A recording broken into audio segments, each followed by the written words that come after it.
Hello बच्चों, in last lecture we have discussed Biot Savart law.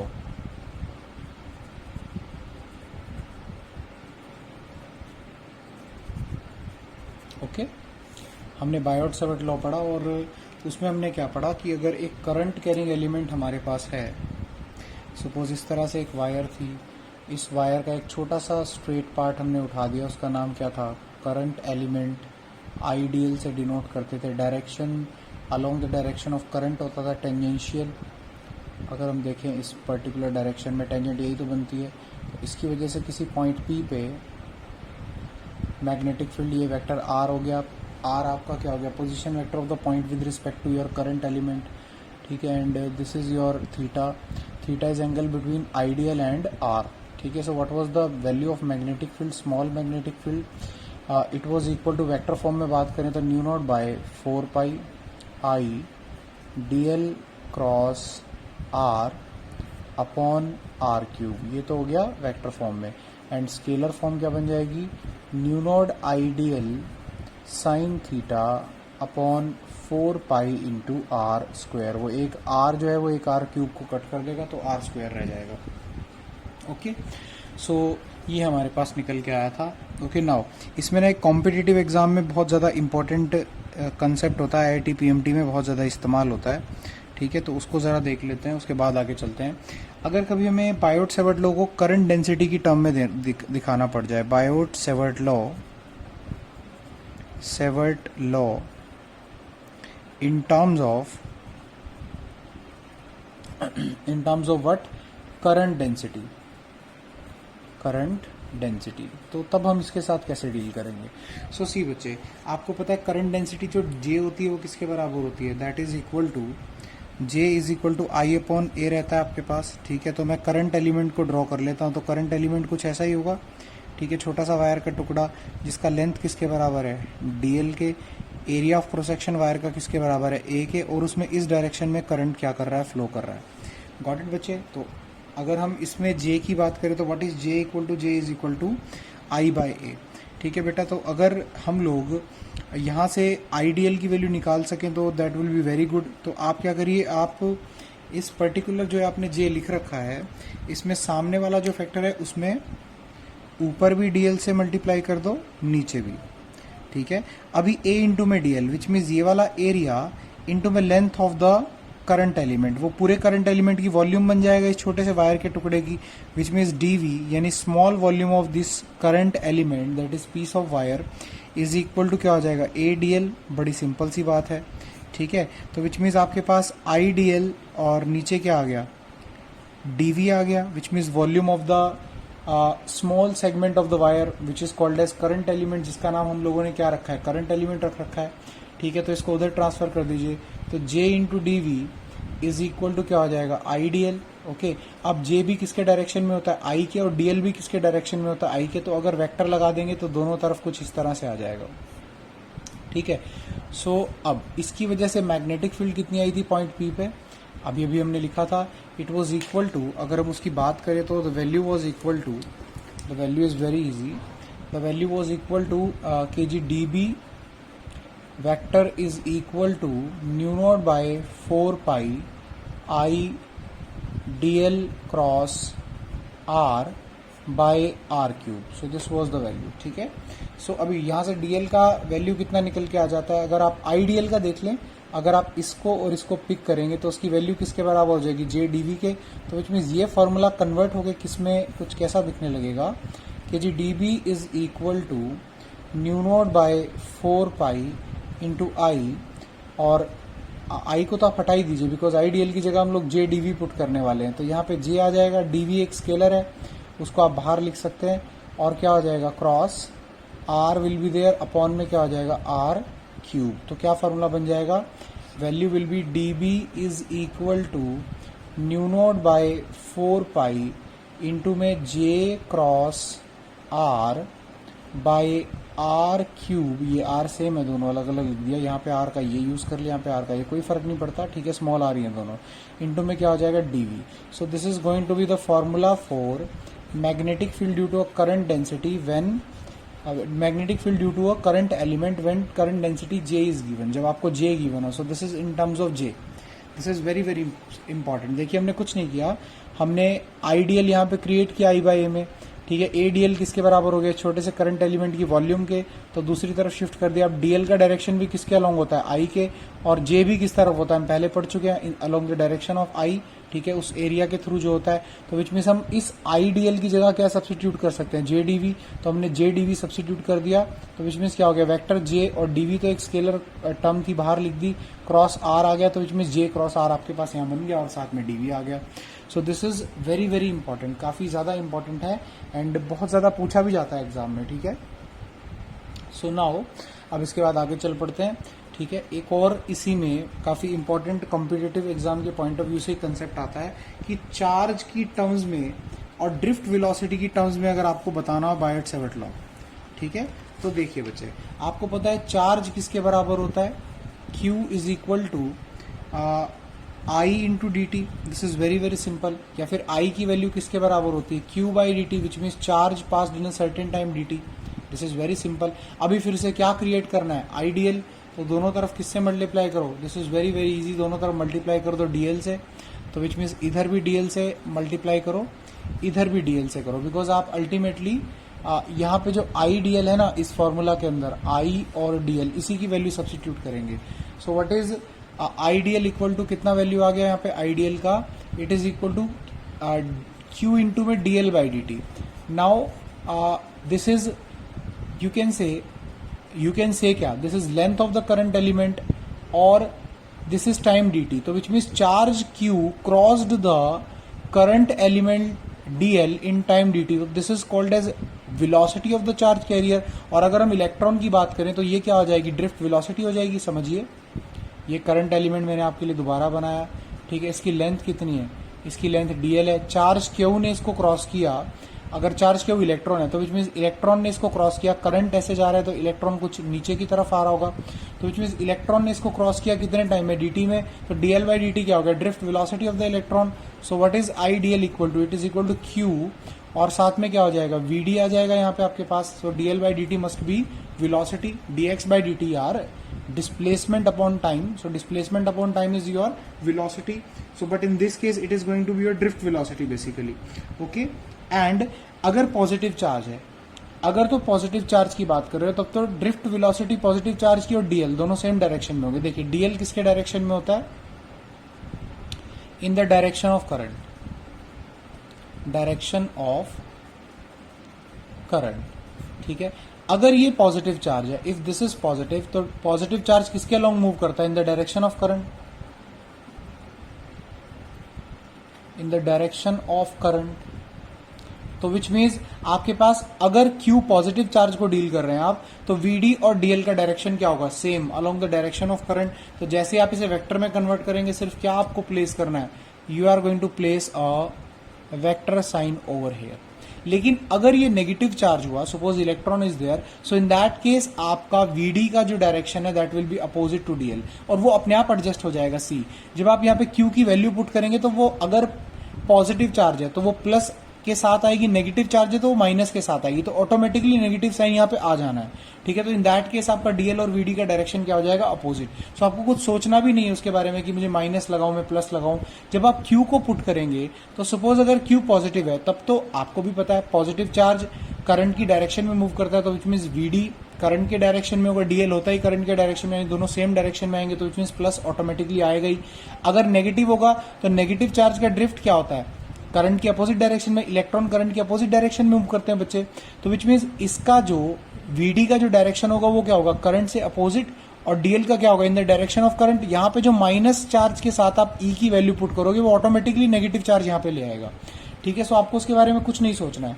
तो which means IDL का value कितना होगा, क्यू वीडी के बराबर। अभी फॉर्मूले को दोबारा लिखिए, dB is equal to mu naught by 4 pi I dl cross R upon R cube. अब आई डीएल किसके बराबर है, क्यू वीडी के। तो विच मीन्स यही फॉर्मूला आपका क्या बन जाएगा, थोड़ा कन्वर्ट करके जब आप इसको लिख देंगे तो इसी फॉर्मूले का जो आपके पास फॉर्म है वो कुछ कैसा बन जाएगा कन्वर्ट होने के बाद, and it is very very easy. वो कुछ ऐसी बन जाएगी, यहाँ पे लिख देते हैं, ठीक है। So it will be like कि जी D B is equal to mu naught by 4 pi, IDL की जगह क्या आ जाएगा, क्यू वी डी, तो क्यू को बाहर लिखे, स्केलर क्वांटिटी अंदर हो जाएगा V D cross R, upon में क्या हो जाएगा आर क्यूब, तो विच मीन्स क्या वैल्यू बन जाएगी डीबी की, तो DB will be equal to mu naught by 4 pi, और क्या बन जाएगा साथ में V D cross R upon R cube into में Q. So this is value of magnetic field in terms of charge, ये चार्ज की टर्म में आपके पास मैग्नेटिक फील्ड क्रिएटेड की क्या आ गई value. So this is very important and this is also very important. CBSE में हालांकि मैंने कभी कोई क्वेश्चन नहीं देखा, बट मे भी पूछ लिया जाए, बट हाँ कॉम्पिटिटिव एग्जाम में काफी यूजफुल एक्सप्रेशन रहता है, ठीक है। So this is given over here, बहुत अच्छे से आपको दे रखा है, ठीक है। सो यू कैन इजीली सी, ठीक है। सो नोट्स जो आपको या तो भेजे होंगे या भेज दूंगा, ठीक है। अगर नहीं भेजे तो अभी चेक करता हूँ लेक्चर के बाद, after that I will send it to you. Page 193 जो आपकी नोटबुक का है, in that particular case Biot Savart law in terms of current density is given, ये आ गया, and after that Biot Savart law in terms of Q and velocity of the charge, अगर तो electron है तो ड्रिफ्ट वेलोसिटी आ जाएगी, तो in that case it will be equal to dB is equal to mu naught by 4 pi VD cross R by R cube into Q. So this is quite easy, बहुत ज्यादा आसान है, ठीक है। एक नेक्स्ट थिंग और आती है, हमारे पास एक बड़ा इंपॉर्टेंट रिलेशनशिप आता है न्यू नोड और एप्सिलॉन नोड के बीच में, ठीक है, और काफी पॉपुलर रिलेशनशिप भी है, ठीक है। स्पीड ऑफ लाइट यहाँ से डेराइव होती है, ठीक है, हम लोग पढ़ेंगे भी इलेक्ट्रोमैग्नेटिक वेव्स के अंदर। सो सी बच्चे, अभी आप देखिए न्यू नोड का वैल्यू कितना था, it is equal to 4 pi into 10⁻⁻⁷, ठीक है, ये बताया मैंने आपको, ठीक है। यूनिट्स क्या थे, यूनिट्स अभी देख लेते हैं क्या बनेंगे, tesla, okay, metre ampere inverse, I think ये थे, चेक कर लीजिएगा प्लीज, ठीक है। और एप्सिलॉन नोड के लिए आप लोग बात करेंगे तो क्या आ जाएगा, आपको पता है 1/4 पाई एप्सिलॉन नोड 10⁻⁹ के बराबर होता है, ठीक है। तो अगर आप यहाँ से 1/4 पाई इंटू 10⁻⁹ कर देंगे तो वो एप्सिलॉन नोड आ जाएगा, तो एप्सिलॉन नोड का वैल्यू कितना हो जाएगा 10⁻⁹ बाय 4 पाई, ठीक है। इसके भी अपने यूनिट्स होते हैं, यूनिट्स मैं आपको बाद में बताऊंगा, आप जस्ट इनको मल्टीप्लाई कर दीजिए, new node into epsilon node क्या बन जाएगा 4 पाई इंटू 10⁻⁷ इंटू 1/4 पाई, ओके, ये नीचे 10⁻⁹ था, ऊपर जाके 10⁻⁻⁹ हो जाएगा, तो which means 1/4 pi into 10⁻⁹, 4 pi will get cancelled out, so mu naught epsilon naught is equal to 10⁻⁹ and 7 -16, got it बच्चे, एंड अलॉन्ग विद दैट यहाँ पे 9 भी आता है, okay. So this is 9 into 10⁻⁹ basically, if you remember क्या वैल्यू होती है 1/4 पाई एप्सिलॉन नोड की, 9 इंटू 10⁻⁹, सो यहाँ पे 9 भी आएगा, सो विच मीन्स यहाँ पे 9 भी रहेगा आपका, ठीक है। अगर आप बात करेंगे तो 9 will be in the denominator, so 1/9 will be here, so got it बच्चे। So this is easy, very easy, ठीक है। तो कितना हो गया 9 यहाँ पे आ गया, so please see 9 should be here, ठीक है। मैं दोबारा से मल्टीप्लीकेशन आपको करके दिखा देता हूँ, new node into epsilon node हम विलिंग है, न्यू नोड का वैल्यू कितना है 4 पाई इंटू 10⁻⁷, एप्सिलॉन नोड का वैल्यू कितना है 1/9 इंटू 10⁻⁻⁹ अपॉन 4 पाई, ठीक है। यहाँ से निकाल लिया हमने 4 pi epsilon, 1/4 pi epsilon node 10⁻9 into 10⁻9 के बराबर होता है, वहां से हमने ऑब्टेन कर लिया, सो विच मीन्स आपके पास 4 पाई कैंसल आउट हो गया, तो विच मीन्स आपके पास 10⁻⁷, 10⁻⁹ कितना हो गया मिलके 10⁻⁻16, सो न्यू नोड एप्सिलॉन नोड, अब वो -16 को जरा डिनोमिनेटर में ले आइए, ओके। अगर आप इस टर्म को दोबारा लिखना चाहें तो ये किसके बराबर होगी 3 इंटू 10⁻, प्लस आ जाएगा ना, यहाँ तो डिनोमिनेटर में आ गया तो पॉजिटिव हो जाएगा,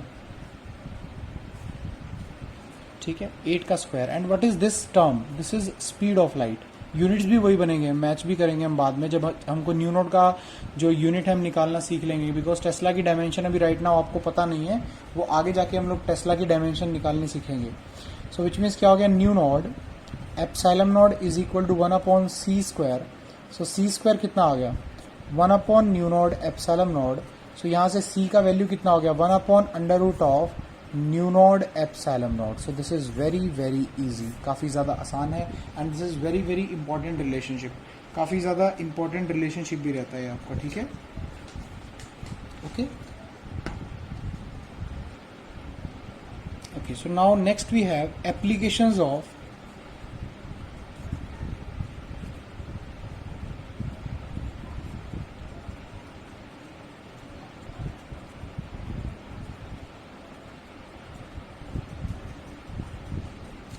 सो applications of Biot Savart law. Obviously किस लिए यूज होगा, मैग्नेटिक फील्ड निकालने के लिए यूज होगा.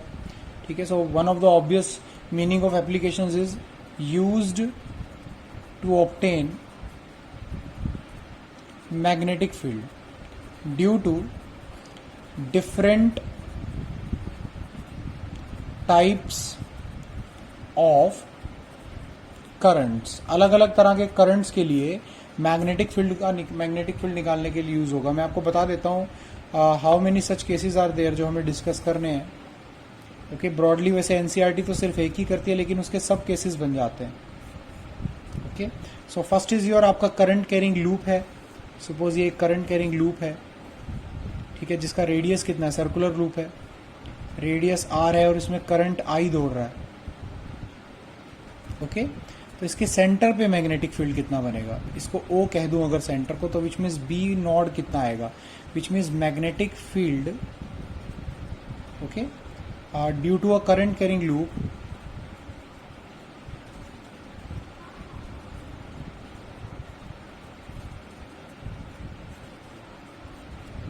एट इट्स सेंटर, उसके सेंटर पे. ठीक है, एक और उसके बाद हम पढ़ेंगे, ये कॉम्पिटिटिव है थोड़ा सा, प्लीज याद रखिएगा, कंपटीशन में पूछा जाता है, सो प्लीज रिमेंबर. ठीक है, एक सर्कुलर आर्क की वजह से मैग्नेटिक फील्ड कितना होता है. सपोज ये एक आर्क है जिसमें करंट कितना जा रहा है, आई जा रहा है, तो एक सर्कुलर आर्क की वजह से उस आर्क के सेंटर पे, सपोज ये उस आर्क का सेंटर है, कंप्लीट कर देंगे तो सर्कल ही बन जाएगा. तो इस suppose radius of the arc कितना है, आर है. So which means next is magnetic field at the centre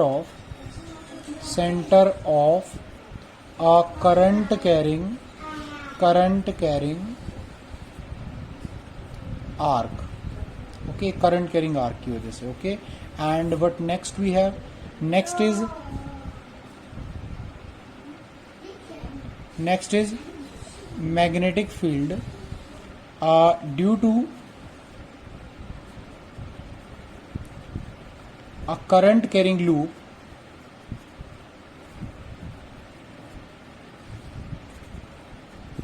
okay on axis of the loop, या फिर at a point on its axis. तो विच मीन्स अब मैं आपसे क्या कहना चाह रहा हूं इन दिस पर्टिकुलर केस, ये करंट कैरिंग आपके पास क्या हो गया, लूप हो गया, उसकी एक्सिस ये रही ना. ठीक है, so this is axis perpendicular to the plane of the loop. ठीक है, अब कोई आपसे कह दे कि एक्सिस पे एक पॉइंट है, let's say small are distance पे, यहां मैग्नेटिक फील्ड कितना होगा. So that is what we are going to find out. So there are 3 applications, major 3 applications इस केस में आपकी बनती है. ठीक है, एंड ऑल 3, पहले वाली एक करंट कैरिंग रिंग है, सपोज आपकी, उसमें करंट आई दौड़ रहा है, उसके सेंटर पे कितना मैग्नेटिक फील्ड बनेगा. एक रिंग का ही एक पार्ट ले लिया, दैट इज योर आर्क, उस आर्क के, सर्कुलर आर्क के सेंटर पे करंट की वजह से कितना मैग्नेटिक फील्ड बनेगा. एंड एक करंट कैरिंग रिंग ले लिया, लूप ले लिया, उसकी एक्सिस के ऊपर, जो एक्सिस उसके प्लेन से परपेंडिकुलर है, उस एक्सिस के ऊपर अगर एक पॉइंट है, तो उस पॉइंट के ऊपर इस करंट कैरिंग लूप की वजह से कितना मैग्नेटिक फील्ड बनेगा. So these 3 things are we are going to calculate. Okay, so आज हम ये कवर करेंगे and we will try for this also. Okay, although इसी का स्पेशल केस बनता है पहला वाला, एनसीईआरटी में सिर्फ ये डिस्कस है, बट सेपरेटली पूछा गया है, so that's why we should discuss.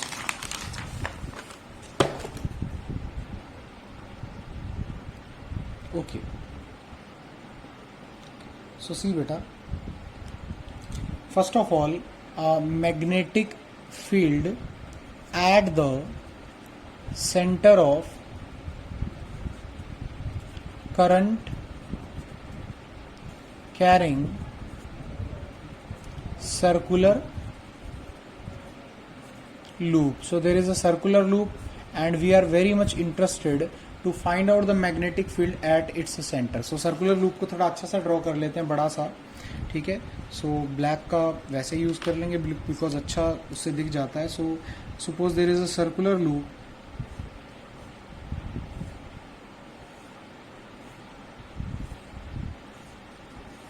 Okay, and current I is flowing inside it.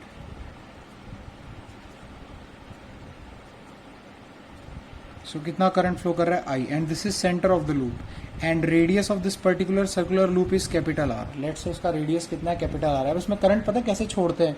आप सोचोगे यार करंट एंटर करवाने का तो कहीं से रास्ता है ही नहीं. एक्चुअली पता कैसे करते हैं, यहाँ पे बड़ा हल्का सा कट छोड़ देते हैं और वायर जो है वो इंसुलेटेड है. अब इस वाली वायर को बैटरी के पॉजिटिव से कनेक्ट कर देते हैं, इसको बैटरी के नेगेटिव से.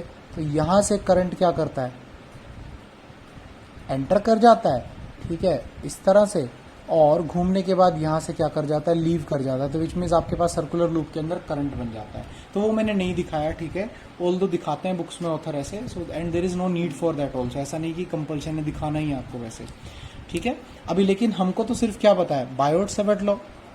सो बिगिनिंग याद रखिएगा, बायोट-सेवर्ट लॉ का इस्तेमाल करेंगे. एप्लीकेशन जब उसकी है,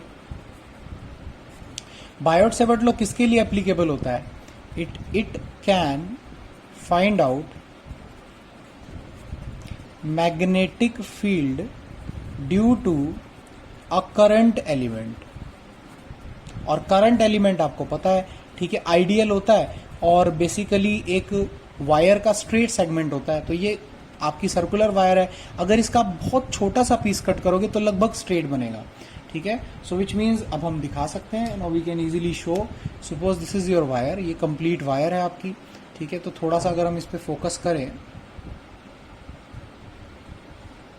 ओके, सो सी बच्चे, this is your wire, okay. इसमें से करंट आई जो है पास कर रहा है, रेडियस आर है, ठीक है. मैं क्या करता हूं, मैं इसको छोटे छोटे करंट एलिमेंट्स में डिवाइड कर देता हूं, ठीक है. और सभी करंट एलिमेंट्स की वजह से सेंटर पे क्या निकाल लूंगा, magnetic field. And after that what I am going to do, मैं उन सभी जो करंट एलिमेंट्स की वजह से जो उनकी इंडिविजुअल छोटी छोटी मैग्नेटिक फील्ड आई है उसका एडिशन कर दूंगा. और आपको पता है वो एडिशन हम लोग फिजिक्स में किससे करते हैं, इंटीग्रेशन से. So see, first of all what we use to do, हम लोग इस गिवन करंट कैरिंग लूप में से एक करंट एलिमेंट निकाल लेते हैं. So this is our current element. ये हमने इसमें से करंट एलिमेंट निकाल लिया and length of the current element is dl. और आपको पता है इट इज टेंजेंशियल, तो विच मीन्स डायरेक्शन ये हो जाएगा. सो दिस इज डायरेक्शन ऑफ, अगर हम करंट एलिमेंट की बात करें तो आइडियल का डायरेक्शन हो गया, ठीक है. Very very easy, got it बच्चे. उसके बाद हमको सबसे पहले किसकी जरूरत पड़ती है, डीएल की, करंट एलिमेंट की. फिर उस करंट एलिमेंट को हम ओरिजिन मानते हुए जिस पॉइंट पे मैग्नेटिक फील्ड निकालते हैं उसका पोजीशन वेक्टर भी देखना होता है. तो ये हो गया, ठीक है. अब आपको याद होगा कि ये पोजीशन वेक्टर हो गया, सेंटर पे निकालना था, तो ये पोजीशन वेक्टर हो गया स्मॉल आर, जिसका मैग्नीट्यूड आपका कैपिटल आर के बराबर है. और फिर हम देखते हैं डीएल और कैपिटल आर के बीच में एंगल कितना बनेगा, बताइए. रेडियस और टेंजेंट में कितना एंगल बनता है, 90 degree. This is very very easy, ठीक है. तो अब थोड़ा सा जूम आउट कर लेते हैं इसको, okay. So now we are totally in a position to find out the magnetic field. अब अगर हम छोटे से करंट एलिमेंट की वजह से मैग्नेटिक फील्ड देखें, yes, so what will be the value of dB. So dB which means इस करंट एलिमेंट की वजह से जो हमने ये सेलेक्ट किया है उसका वैल्यू कितना हो जाएगा, पढ़ के आए हो आप लोग अभी न्यू नॉट बाय 4 वेक्टर में लिखूंगा पहले, इनटू में आई, साथ में dl cross R upon R cube. This is very very easy.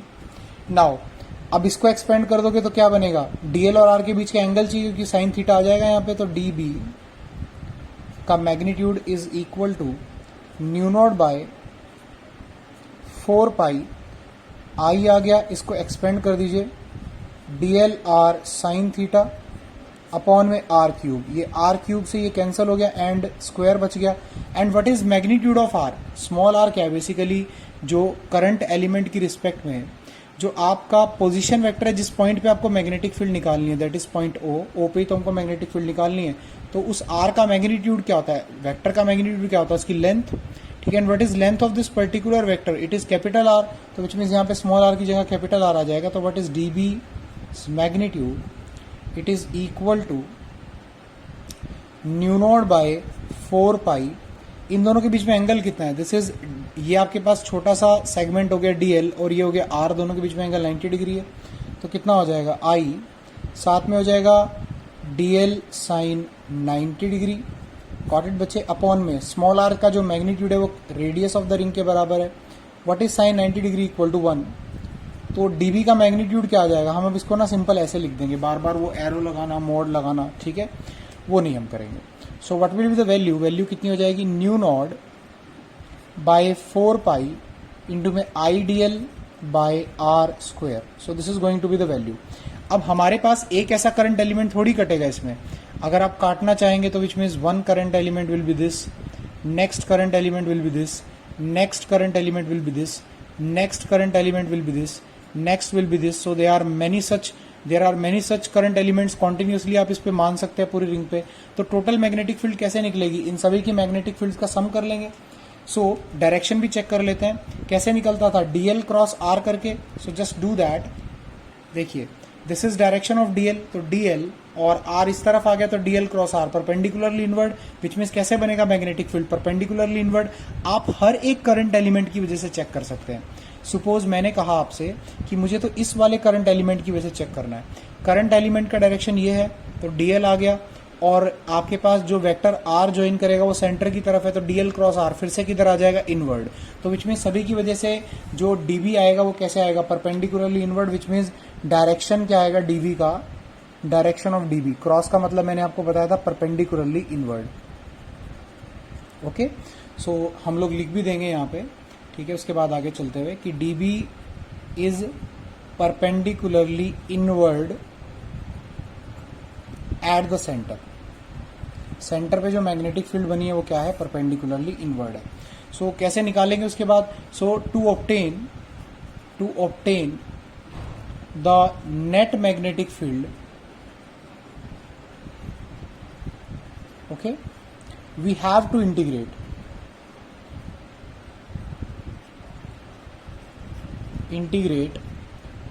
the value of dB over the complete loop की लिमिट्स में इसको इंटीग्रेट कर देंगे, विच मीन्स आप देखिए ना, first DL, second DL, third, fourth, fifth, infinite number of DLs, तो सभी का एडिशन कर रहे हैं, तो विच मीन्स आप जो इंटीग्रेशन करके इसका डीबी, इसका डीबी, इसका डीबी सबका सम कर रहे हो, तो which means you are basically integrating db. So what you will get after integrating db, क्या आ जाएगा हमारे पास, सो सी बेटा, integration db is equal to integration mu naught by 4 pi I D L by are square. Now nu naught is a constant, 4 pi is a constant, current in the loop is a constant, radius of the loop is a constant. किसके ऊपर integrate करना है, over the complete ring, over the complete ring या loop, current carrying ring और loop, one and the same thing. Got it बच्चा, तो dB का integration करने पे तो क्या हो जाएगा, बी आ जाएगा, ठीक है। बाकी सभी कॉन्स्टेंट्स को बाहर पटकिए, mu naught by 4 pi into में I by are square integration of DL. अब बताइए, जब मैं इन सभी छोटे छोटे डीएल्स का सम कर दूंगा, first DL, second DL, third DL, तो जब हम इन्हीं सभी लेंथ्स का सम कर देंगे डीएल का, तो क्या बन जाएगी, पूरी complete circumference of the ring, which means dl का इंटीग्रेशन किसके बराबर होगा, it should be equal to circumference of the ring, which means आपके पास इसके तुरंत बाद वाला एक्सप्रेशन क्या बनेगा, it will be B is equal to mu naught by 4 pi I by r square, और डीएल का इंटीग्रेशन कितना हो गया, 2 पाई आर, ठीक है। थोड़ा सिंप्लीफाई करना चाहें तो कर सकते हैं, ये कितने पे चला जाएगा, 2 पे, और ये कितने पे चला जाएगा, 1 पावर कट गई। So what is magnetic field at the centre, C करके लिख देते हैं, it is equal to mu naught, यहाँ से आई बच गया, by 2 R, so mu naught I by 2 R is the answer, and this is very very easy, काफ़ी ज़्यादा आसान है। सो आपके पास विच मीन्स इसके सेंटर पे जो मैग्नेटिक फील्ड आएगी what is value of that magnetic field? It is equal to nu node I by 2r and it is as simple as anything can be. So we should revise it. पहले हमने complete ring को छोटे छोटे current elements में break किया, फिर एक single current element पे बायोट-सावर्ट लॉ लगाया, ये लगा दिया सिंगल करंट एलिमेंट पे. गॉट इट बच्चे? फिर हमने उसको थोड़ा सिंप्लीफाई करने के बाद हमने उस सिंगल करंट एलिमेंट की वजह से मैग्नेटिक फील्ड निकाल दी. फिर हमें सभी जो हमने इसमें छोटे छोटे करंट एलिमेंट्स में रिंग को डिवाइड किया था उन सबके लिए क्या कर दिया, ऐड कर दिया उनकी डीबीज को ऐड करने का तरीका is integration. So upon integrating new node बाहर आ गया, सिर्फ डीएल बचा अंदर. सो डीएल का इंटीग्रेशन क्या आ गया, विच में सारे छोटे छोटे डीएल को आपको सम अप करना है. तो जब आप सारी छोटी छोटी लेंथ्स को इस रिंग की क्या कर देंगे, सम अप कर देंगे, तो क्या बन जाएगा, रिंग का सरकमफ्रेंस. सो विच मीन्स आपके पास आंसर क्या आ जाएगा, 2 को, तो mu naught I by 2r is the answer. So answer is very very easy. Answer is nu node I by 2r. So that is our answer. Got it बच्चे? So this is quite easy. So which means हमारे पास अब ये single turn वाली हमारे पास loop थी. So single turn के लिए आएगा, सिंगल टर्न हो, अगर आपने देखा होगा कि आपके पास जो करंट कैरिंग कॉइल्स होती है उनमें कई सारी टर्न्स होती हैं वायर की, एक नहीं होती. ठीक है, तो suppose n such turns are there, एक से करंट जा रहा है, ऐसे आ रहा है, तो करंट टर्न्स कितनी है, n है. तो सिंगल टर्न के लिए क्या फॉर्मूला था, सिंगल टर्न के लिए फॉर्मूला एट द सेंटर आया mu naught I by 2r. n turns के लिए कितना हो जाएगा, 4n turns. It is going to be magnetic field at the centre of the current carrying loop mu naught I by 2r. सिर्फ किससे multiply और कर देंगे साथ में, केवल एक टर्न की वजह से वो आ रही थी, तो सिर्फ n से इसको क्या कर दीजिए, multiply. So you are going to get your answer. बहुत ज़्यादा लड्डू है, बहुत ज़्यादा आसान है ये. ठीक है, but one thing which you have to do, आपको बार बार देख के रिवाइज करना पड़ता है, लिखना पड़ता है, आपको सेल्फ मोटिवेटेड रहना पड़ता है. शायद अकेले रहते रहते ऐसा फील होने लगता है, which means we always use to read out cases की नंबर ऑफ केसेज इतने आ रहे हैं, तो somewhere we are degrading our energy. ठीक है, सो बी पॉजिटिव. ठीक है, have a positive attitude and keep on doing your work. ठीक है, सबसे खराब सर्कमस्टांसिस में हम जो मेहनत करते हैं, याद रखिएगा वो मेहनत हमें हमेशा मेमोरेबल रहती है. हमें लगता है कि मैंने बहुत पढ़ाई की थी, रिजल्ट जो भी हो, you will always be happy कि नहीं मैंने अपने टाइम का बहुत यूटिलाइजेशन किया. Okay, so please be positive, stay positive और बहुत पढ़ो. ठीक है, ऐसा नहीं है राघविंदर पे डिपेंड रहना है, ऐसा नहीं है किसी और पे डिपेंड रहना है, ऐसा नहीं है कि आपको पढ़ना है, जस्ट एक्सप्लोर योर सेल्फ. ठीक है, ओके. HC वर्मा उठाओ एक चैप्टर को खत्म करने के बाद, उसको पढ़ो, because now days you have time. ठीक है, आपके पास खुद को एक्सप्लोर करने का टाइम है. ठीक है, सो गॉट इट.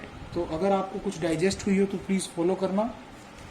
आफ्टर दिस बेटा ये हमारे पास हो गया. अगर इसके बाद हम बात करें तो डायरेक्शन निकालने के लिए हमारे पास एक सिंपल रूल रहता है, जिसको हम राइट हैंड रूल करके इस्तेमाल कर लेते हैं, प्रोनाउंस कर लेते हैं. ठीक है, मैं बताता हूँ आपको कैसे अप्लाई होता है. अब सपोज आपके पास ये करंट कैरिंग लूप थी.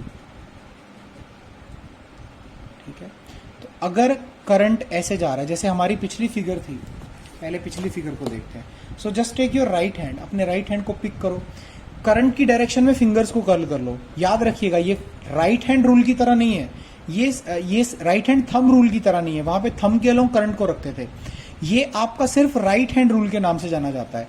ठीक है, इसमें कर्लिंग फिंगर्स के अलोंग क्या रखना है, करंट. थंब आपको किसका डायरेक्शन देगा, मैग्नेटिक फील्ड का. तो थंब किधर पॉइंट कर रहा है, perpendicularly inward. So which means अगर हम इसके बारे में थोड़ी सी बातचीत करें, एक सुंदर सी फिगर भी बनाएं, सो हमारी वो फिगर हमको गाइड कैसे करेगी. सो सी, सबसे पहले तो इसके सेंटर पे जो मैग्नेटिक फील्ड का डायरेक्शन होगा वो ऊपर की तरफ को होगा. देखिए कैसे होगा, मैंने क्या बताया, आपकी फिंगर्स किधर की तरफ कर्ल होनी चाहिए, along the current in the loop. So your fingers are going to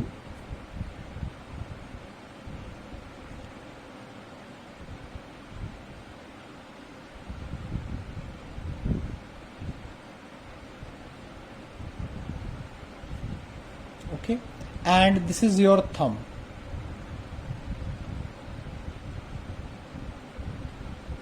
तो फिगर ऑल्दो उतनी अच्छी नहीं बनी है. ठीक है, so this is your current.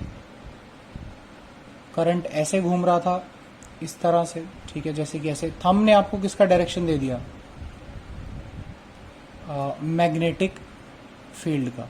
So this is called as right hand rule. So लिखेंगे कैसे, the direction of magnetic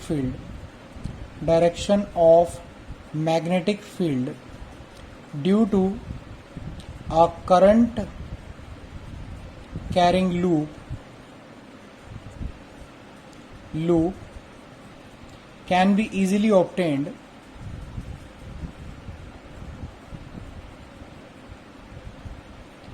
by using right hand rule, ठीक है, where we keep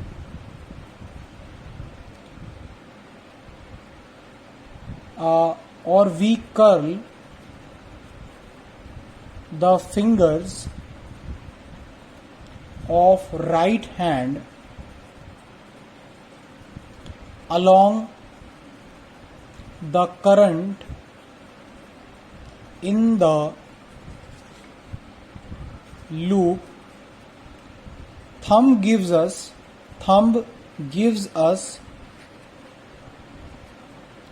direction of magnetic field. Okay, so this is very very easy, implement करना भी बहुत आसान है और है भी काफी इजी, ठीक है।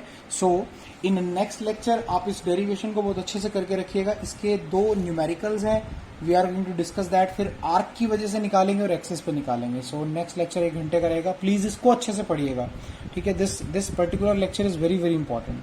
Thank you, thanks a lot.